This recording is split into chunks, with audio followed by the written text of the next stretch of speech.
मैंने एक बगल में कफन का ढक्कन देखा जिसके ऊपर आकाश का नक्शा खुदा हुआ था, लेकिन तारे कितने अजनबी दिखाई दे रहे थे।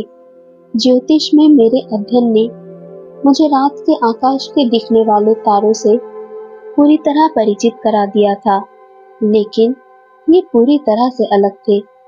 वरिष्ठ एवट ने मेरी तरफ को मुड़कर कहा, अब तुम्हें दिशा मिलने ही वाली है जिससे तुम भूत और भविष्य को जान सकोगे।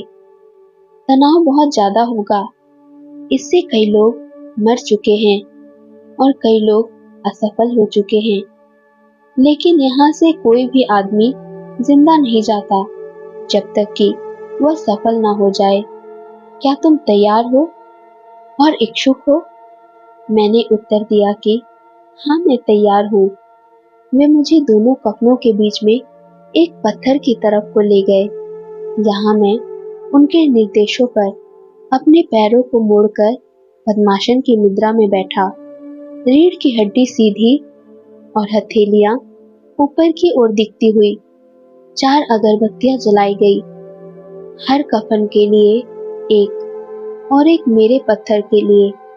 हरेवट ने एक मक्खन का दिया लिया और कतारबद्ध होकर बाहर चले गए। भारी काले दरवाजे के बंद होने के साथ ही मैं उन युगों पुराने मृतक शरीरों के साथ अकेला रह गया। जब मैंने अपने पत्थर पर बैठकर ध्यान लगाया, समय गुजरता गया और मक्खन के दिए जो मैं अपने साथ लाया था थकथकाते हुए बुझ गए। कुछ क्षणों के लिए इसकी बत्ती बिना घी के धुआं देती हुई जली और जलते हुए कपड़े की गंध आई। इसके बाद वह भी समाप्त हो गई। मैं अपने पटिया के ऊपर लेटा और विशेष प्रकार से सांस ली, जिसे मुझे वर्षों में सिखाया गया था। शांति और अंधेरा लगभग उमसदार और दमघुटू था। वास्तव में ये कब्र की शांति थी। अचानक मेरा शरीर एकदम सख्त हो गया, मेरी भुजाएं सुन्न हो गई और बर्फ जैसी ठंडी हो गई।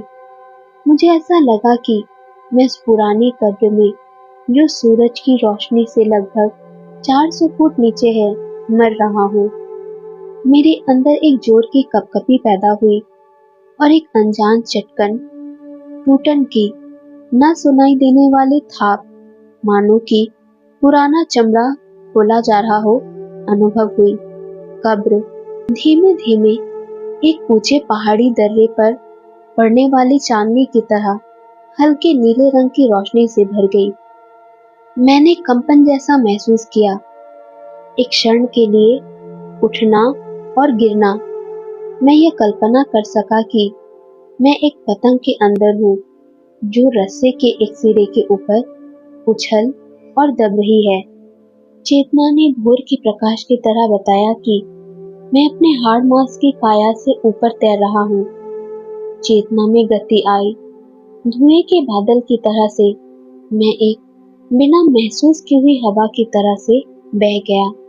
अपने सिर के ऊपर मैंने सुनहरे कटोरे की तरह से एक चमक देखी। मेरे बीच में से चांदी से नीले रंग की एक डोरी निकली। उसमें जीवन की धड़कन थी और जो जीवन शक्ति के साथ चमक रही थी। मैंने अपने लेटे हुए शरीर की ओर देखा, जो एक मुर्दे की तरह लेटा हुआ था। उस मुर्दे के बीच में एक छोटा सा अंतर मेरे शरीर और जो दैत्याकार आकृतियां थी उनके अंदर धीमे धीमे प्रकट हो गया। अध्ययन डूब जाने वाला था। मैंने तुच्छ, अहंकारी, आज के दिन की मनुष्य जाति के संबंध में सोचा और आश्चर्य किया कि ये किस प्रकार से इन आकृतियों की व्याख्या करेंगे। मैंने सोचा, लेकिन तब मैं सावधान हो गया कि कोई चीज मेरे विचारों को परेशान कर रही थी। मैंने महसूस किया कि मैं अब अकेला नहीं था। बातचीत की अदला बदली मुझ तक पहुंच रही थी। बिना बोले हुए विचारों के टुकड़े, छितरी हुई आकृतियां मेरी मानसिक दृष्टि के सामने चमकने लगे। बहुत दूर से कोई महान आदमी घंटी बजाता हुआ दिखाई दिया। गहरी ध्वनि की घंटी। जल्दी ही वह समीप पर आती गई और अंत में मेरे सिर में जाकर विस्फोट करती प्रतीत हुई। तब मैंने रंगीन रोशनियों की बूंदों को देखा, अपरिचित रंगों वाली चमक। मेरा सूक्ष्म शरीर उछल गया और जाड़े के तूफान की पत्ती की तरह से डोलने लगा। मेरी चेतना में लाल गर्म दर्द चमका। मैंने स्वयं को त्यागा हुआ इस ब्रह्मांड में खोए हुए बच्चे की तरह से अकेला महसूस किया। काला कोहरा और उसके साथ शांति जो इस विश्व की नहीं थी, मेरे ऊपर उतरे। धीमे धीमे मुझे लपेटने वाली काली गहराई मुझसे दूर हट गई। कहीं से समुद्र का ज्वार आया और लहरों में उतराती बहती लकड़ी की घिसती हुई आवाजें आई। मैं नमक से भरी हवा को सूंघ सकता था और समुद्र की घास पतवार के स्वाद को, उसकी गंध को महसूस कर सकता था। ये एक सुपरिचित दृश्य था। मैं अलसाकर और खजूर के पेड़ों के ऊपर टकटकी लगाकर देखते हुए धूप से गर्माती हुई रेत में अपने पीठ के बल घूमा। लेकिन मेरे भाग ने मुझे कहा, मैंने कभी समुद्र नहीं देखा है और कभी खजूर के पेड़ों की आहट नहीं सुनी है। समीप की एक कब्र से हंसने की आवाजें आई। आवाजें तेज होती गई, जैसे कि सूरज की धूप में सुनहरे हुए लोगों का एक समूह नजर आया हो। उनमें से सभी दैत्याकार। मैंने नीचे देखा और देखा कि मैं भी एक दैत्याकार था। मेरे सूक्ष्म शरीर की निगाह में ये प्रभाव आया। असंख्य युगों पहले पृथ्वी सूर्य के पास घूमती थी, किंतु उल्टी दिशा में। तब दिन छोटे और गर्म होते थे। एक बड़ी सभ्यता उभरी और तत्कालीन मनुष्य उससे ज्यादा जानते थे जो हम अब नहीं जानते हैं। बाहर कहीं ब्रह्मांड से एक घुमंतु ग्रह आया और पृथ्वी से टकराया और जोरदार धक्का दिया। पृथ्वी अपनी कक्षा से बाहर खुलती चली गई और उल्टी दिशा में घूमने लगी।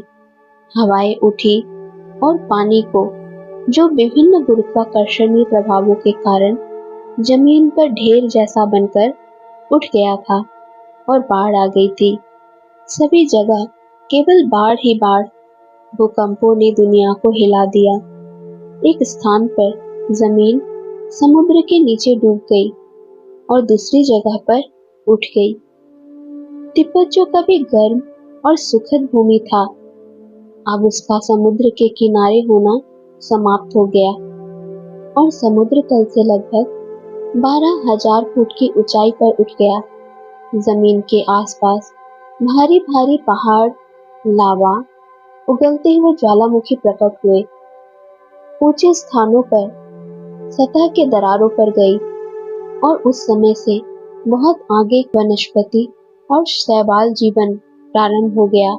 लेकिन अभी इस पुस्तक में बहुत कुछ लिखने को है और मेरे सूक्ष्म शरीर दीक्षा ने, जो इतनी पवित्र और निजी है कि ये प्रकाशित होने के लिए नहीं दे सकता। कुछ समय के बाद मैंने दृष्टि को हल्का होते हुए और अंधकार होते हुए महसूस किया। धीमे धीमे मेरी सूक्ष्म और भौतिक शरीर चेतना मुझे छोड़ गई। बाद में मैं आराम रहित तरीके से सावधान हुआ कि ये ठंड थी, ठंड जो किसी तहखाने के अंधेरे में जमती हुई बर्फ जैसी पत्थर की पटिया पर लेटने से होती है। अपने दिमाग में मैंने अपने विचारों की उंगली चुभाई। हाँ, वह हम तक वापस आ गया है। हम आ रहे हैं। मिनट गुजरे और एक हल्की चमक समीप आई। मक्खन के दिए 3 बूढ़े एवट। तुमने ठीक किया है मेरे बेटे। तुम 3 दिन तक यहाँ इसी स्थिति में लेटे रहे हो। अब तुमने देखा है मरना और दोबारा जीना। भूख से और कमजोरी से कांपता हुआ मैं अपने पैरों पर सीधा खड़ा हुआ।